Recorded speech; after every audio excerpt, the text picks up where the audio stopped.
Hello, I'm Claire Smith, welcome to my channel. So today I'm going to be doing a perfume declutter. I don't tend to declutter my fragrances that often.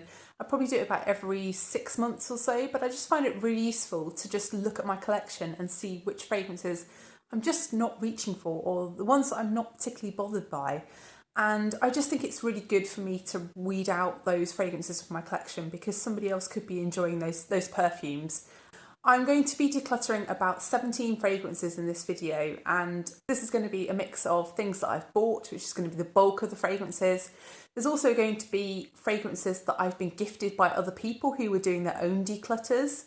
And there are also some fragrances that I won in a giveaway that I'm not so sure about, and also some fragrances that I got in a bundle of PR. So if you haven't seen me before, I'm Claire Smith and I make videos all about perfume, perfume science, perfume history, perfume psychology even. I also just do some perfume reviews. So if you are interested and you haven't already subscribed, then please do consider subscribing. And also please like this video if you do enjoy this kind of content.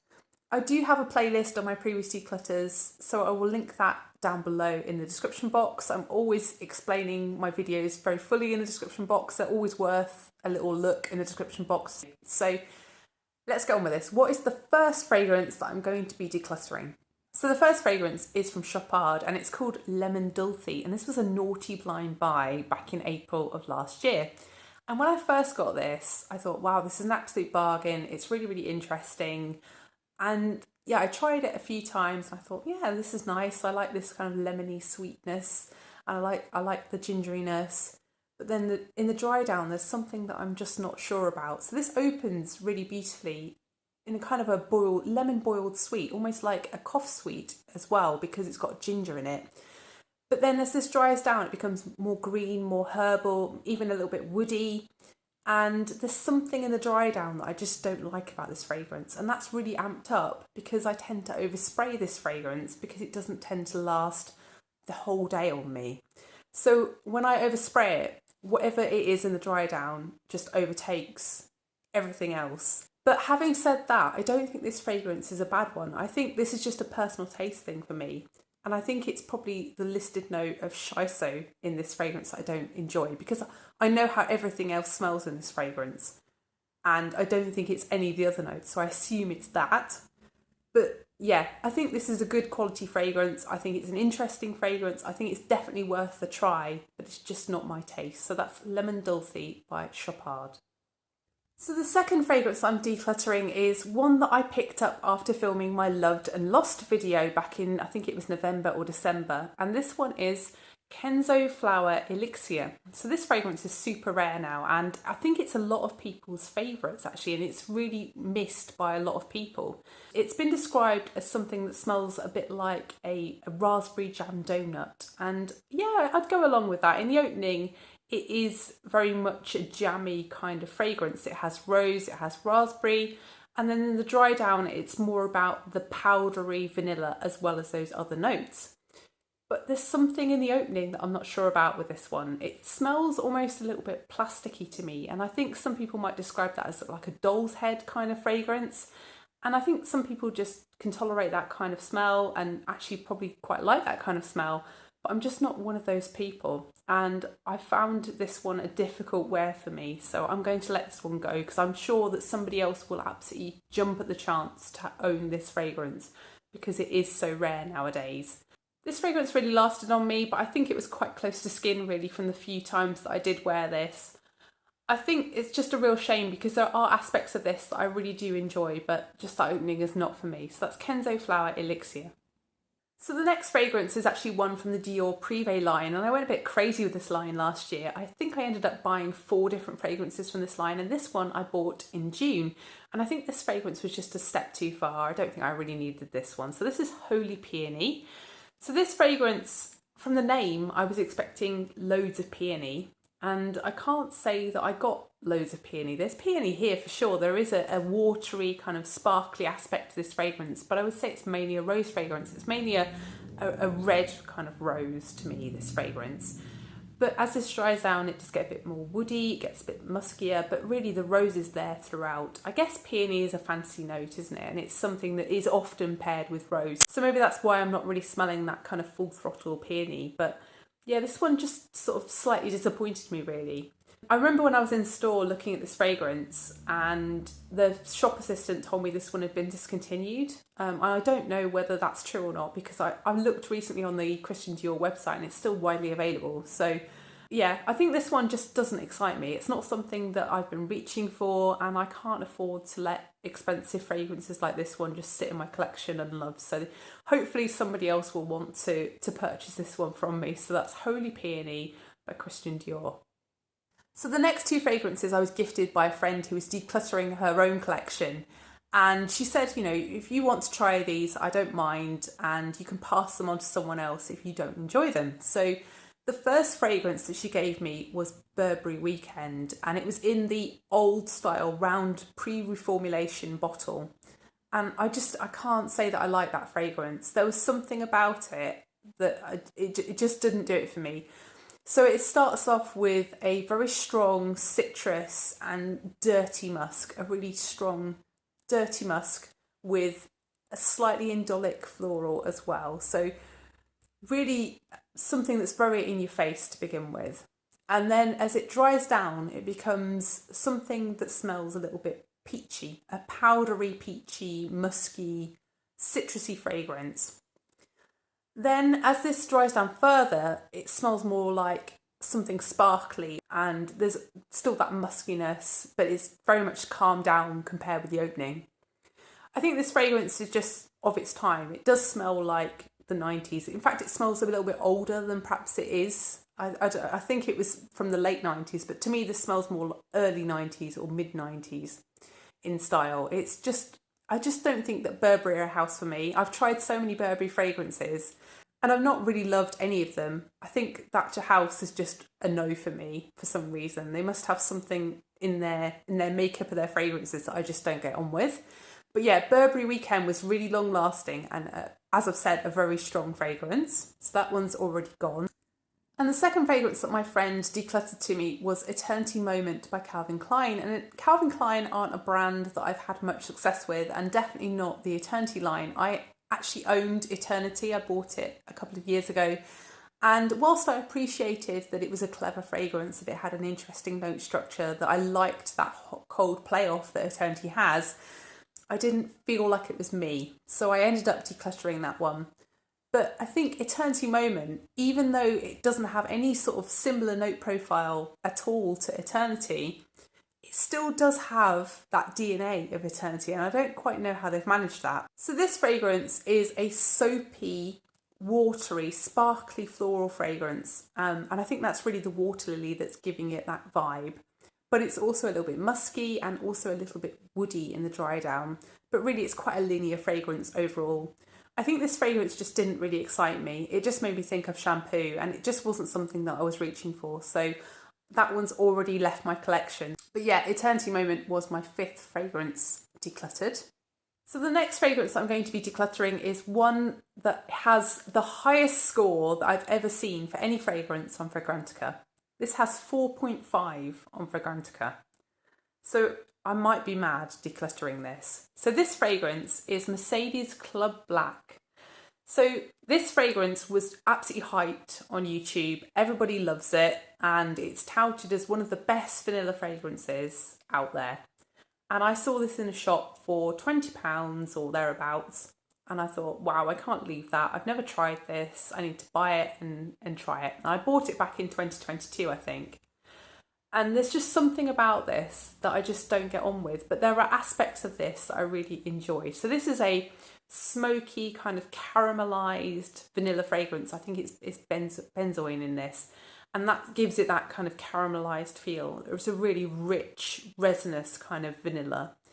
And it's also got this kind of smokiness about it, which really gives it this interesting aspect. But I think the thing that I don't like about this is the amberwood. Amberwood to me can sometimes give things a little bit of a texture, and I don't enjoy that texture in fragrances. And this one, for that reason, is going. But I can see why people like this, because it's really long lasting, it really projects, and it's one of those note profiles that is very friendly and very approachable. And I can see why this one's been so popular, but I also have two other fragrances in my collection that I feel occupy a very similar area to this one and that I prefer. So those two fragrances are Lattafa Amir Al Oud Intense Oud and also Kayali's Vanilla 28.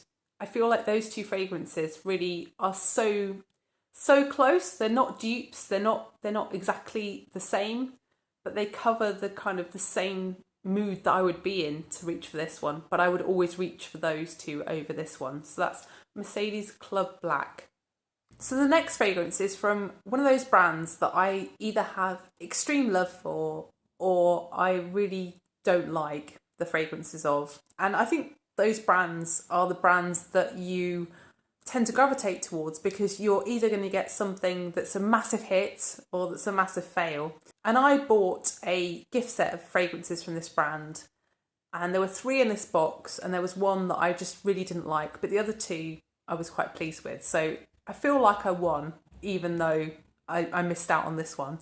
So this one is Reverie de Bergamote. This fragrance is something that I cannot stand. It's got that grainy texture again, and I don't know what it is. I don't know whether it's a musk in here or something like that, but there's some kind of texture in here that I don't like, and it's something I just cannot tolerate. And I've only worn this fragrance once because it was just such an instant dislike. So this fragrance opens with neroli. It's a little bit orangey and it's also a little bit soapy. As this dries down, it becomes a little bit muskier, but there's also this herbal green aspect to it. And then as it dries down further, you get a sort of a leather, sort of vegetal aspect to it. It's definitely an interesting one, but the musk in this fragrance just has that texture that I can't stand. And I think that's really why this one's going to be leaving. It was really strong and really long lasting. The one time that I wore it, I couldn't get it off me, even though I desperately wanted to. That one's disappearing. So that's Reverie de Bergamote by Miller Harris.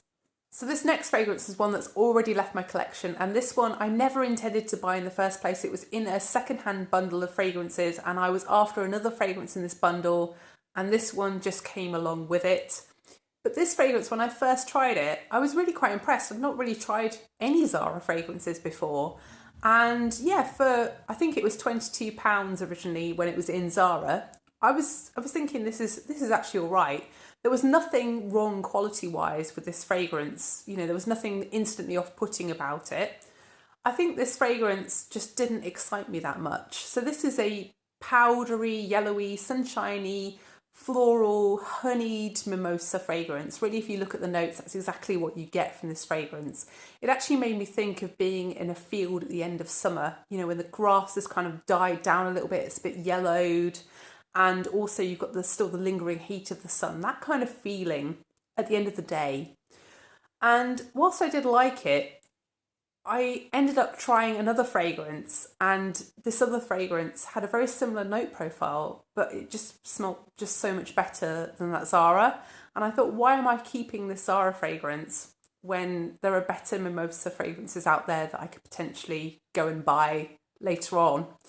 So this fragrance that I tried was one that Emily sent me. It was called Belle de Grace and it's by Fragonard. And those fragrances aren't expensive either, actually. They're in M&S. I think they're about £35 a bottle.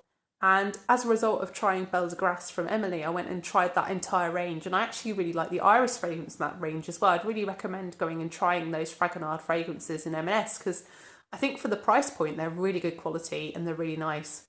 So yeah, Exotic Mimosa has left my collection already, and I would not say no to trying another Zara fragrance. Actually, I was quite impressed. So this next fragrance I won in a giveaway, and it's just a little decant. It's an 8ml bottle, and actually this fragrance is one from Alexandra J, and this fragrance is called Golden Oud. So Golden Oud is a very synthetic smelling oud accord kind of fragrance, but it also has a sort of metallic edge to it, and I'm not quite sure what it is in this fragrance that's giving it that metallic feeling to me. Maybe it's the oak moss, I'm not sure. Also, it's got sweetness, which I find really a very odd combination, and I find it very difficult to describe this fragrance because each time that I've worn it, you can see from this decant, I have tried it a few times. Each time I've worn it, I've got something slightly different from it, and it's just something that I can never see me thinking, yeah, I want to wear golden oud today. It just doesn't appeal to me. So this one is leaving. It is really long lasting though, and it's quite strong as well. It's something you do catch whiffs of. But yeah, it's just not my taste. So that's Golden Oud by Alexandra J. And the final fragrances that I'm going to be getting rid of are 8 fragrances from Luxador Perfumes. So these fragrance oils were sent to me for review and I liked them actually. I thought they were really quite good. But I've got a few of the fragrances that these fragrances are trying to clone. And also, I think I just don't generally like some of the fragrances, the original fragrances that those clones are clones of. So I have been wearing the Delina exclusive one a bit, and I've just decided that it's not a fragrance for me.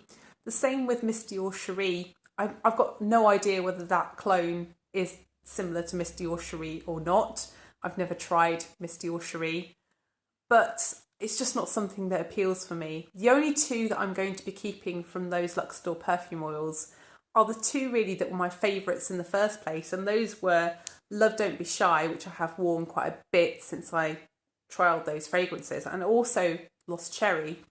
And I was thinking about keeping the others and putting them in like, body lotions and things. And I thought, maybe I can get the tops off these and maybe I can pop these rollerballs out, because that would be really good if I could just put a drop in some, unperfumed, unscented body lotion. But actually when I tried doing that, I really cut my fingers very badly. So I don't really want to try doing that again because it took it maybe about a month to heal. So yeah, I'm just not willing to try forcing out these roller balls. I don't think it's worth my time and effort. So I'm just going to take these probably to work and leave them somewhere for somebody to try. I know that a few people at work, when I did originally try these, I took them to work and people loved them. And I was constantly being asked, what are you wearing? And especially with the Halfetti one, Ombre Nuit one as well, people seem to absolutely respond to and love. Love Don't Be Shy as well, I got a few compliments on. So I think, these are good fragrances, but they're just not things that I'm reaching for. So I think I'm going to pass them along to people who really do love them and appreciate them. So those are the final fragrances in this video. I hope you've enjoyed it. If you have enjoyed it, then please press the like button, and please also consider subscribing if you haven't done already. And please let me know, are there any fragrances in your own collections that you're thinking, I'm maybe not reaching for this, maybe I should let this one go? Or are there fragrances that you're not reaching for but you've got an emotional attachment to? I'd love to know, so please let me know down below. And also thank you so much for watching, and I will see you in the next one. Bye!